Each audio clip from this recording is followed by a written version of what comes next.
Mhm. So, okay, so we are talking with Alexis Owens. And so my first question to you, Alexis, is how are you feeling today based on your feelings right at the moment versus what you were feeling like before Mr. Floyd was murdered by the police? Um, Mixed feelings. And the reason why I say that is I'm happy that there's a huge awareness of what is going on and the injustice that we all live within, but primarily for African Americans in this country. Um, I'm not happy that the man died at all. I am disturbed by it, because I'm also an African American person and I have a daughter and I have uncles and brothers and things like that. And so it does trigger you. You start thinking about your own mortality. And it's something so simple with just trying to buy something and they think it's something else and the police get called on you. Now you're dead. Something that easy. It's scary. It's truly, truly scary. Far as what I was feeling prior to all of this, I mean, everyone was part of the whole COVID situation. So just kind of dealing with that. But, and just to be honest with you, I mean, I grew up in the Pacific Northwest, went to college in Louisiana. And I have to say, I have not really had to deal with racism. And, that's a blessing. So I'm happy for that, but I do understand that it is around and I've seen it, towards other people. So I'm happy that it's getting the light that it truly needs. It's really overdue. I'm just hoping that true change happens after this. And I do believe some of it has started to happen. So I am relieved and like, okay, there might be, some hope here, which is great. So I guess at this point, I'm just trying to be more hopeful than anything. But that's a little hard too when, just late last week or over this weekend, another man was killed by a white police officer in Atlanta. And so it's like, dang, this just happened. And then just a week and a half later, it happens again. So what more can we do? You know what I mean? So I know it is definitely going to take time, but I do feel that um, the people, whatever nationality, they need to be held accountable. Um, the cops or just regular citizens that are killing African Americans, what have you. They just the law needs to take place, and we want to see convictions, not just they lose their job, but they're able to apply somewhere else and still do the same job. That defeats the whole purpose. Because you and I just can't go out and kill people and get away with it. So trying to be hopeful to answer that question for you. But yeah. So. That's great. I mean, I think that I'm hopeful because, for one thing, unlike situations in the past when a person of color or a black person has died a suspicious death, it seems like in those cases in the past, things have gotten, intense. There's maybe some rioting, there's a lot of Yeah. protesting, and then it all dies down again. Right. This seems to be like a train that just keeps going down the tracks and it keeps picking up speed. And Oh one yeah. thing I've noticed, which is obvious, is the participation and involvement of people of different colors and backgrounds. Absolutely. It's Absolutely. and protests are happening all over the world. Absolutely. And I think that one difference in this situation, Mr. Floyd's death, unlike things that have happened in the past, is that it was so graphic and people could really see it. It wasn't just Yeah. it wasn't a he said, she said. They just watched Exactly. 8 minutes of basically somebody being murdered. And I think it Exactly. really resonated with people. I think this one compared to all the rest of them, because there's been others that have been captured, right? But you weren't close enough to hear the conversation. You weren't um, in direct vicinity. You don't know what happened prior to. But this whole situation was just documented pretty much from beginning to end. And like I said, I believe it hit a lot of people, not just African Americans, to hear a grown man call out for his mother. I think that really resonated with a lot of people of all nationalities. And I think that's probably the reason why I'm super hopeful, because I have never seen so many protests that have that have happened all over the country at one time. So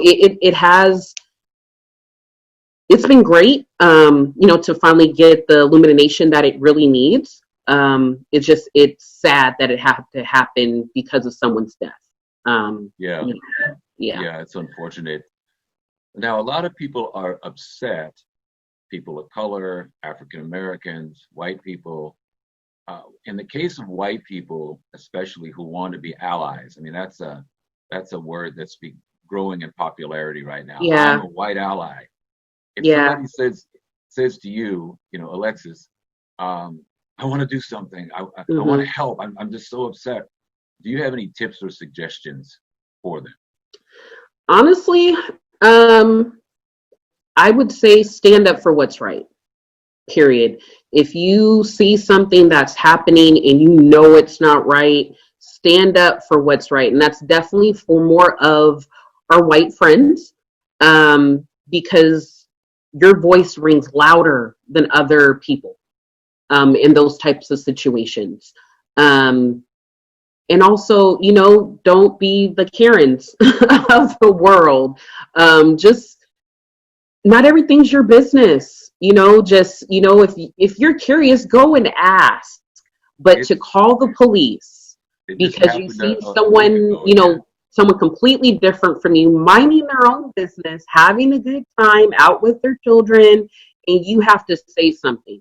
Just learn how to mind your own business. I think more people, I hope that starts catching on a little bit more, because just how social media is and how people are putting on blast and they're losing their jobs left and right. And there's new, I think in New York, they have the Amy Cooper law or something like that, which is needed, which is definitely needed. As an African American, I'm tired of, seeing these things on the internet, on social media. We're just minding our business and someone just approaches us with craziness. It's like, what did we do to you? So it's just, exactly, just mind your own business. If it's not harming you, they didn't say anything to you, mind your business.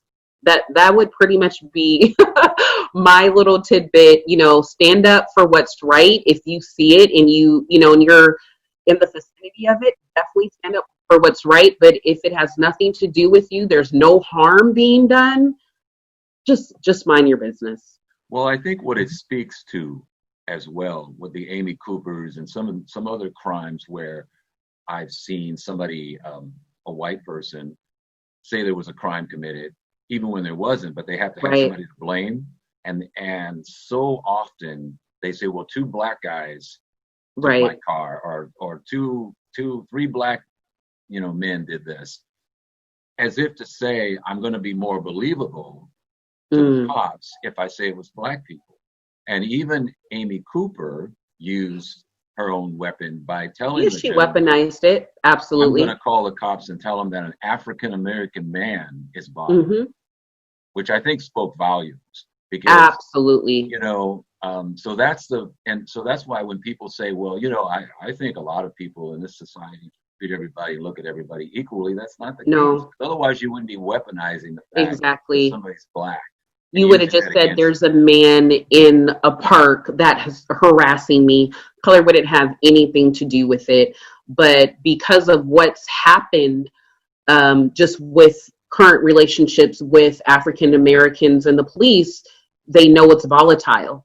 And so, you could potentially have gotten that man killed.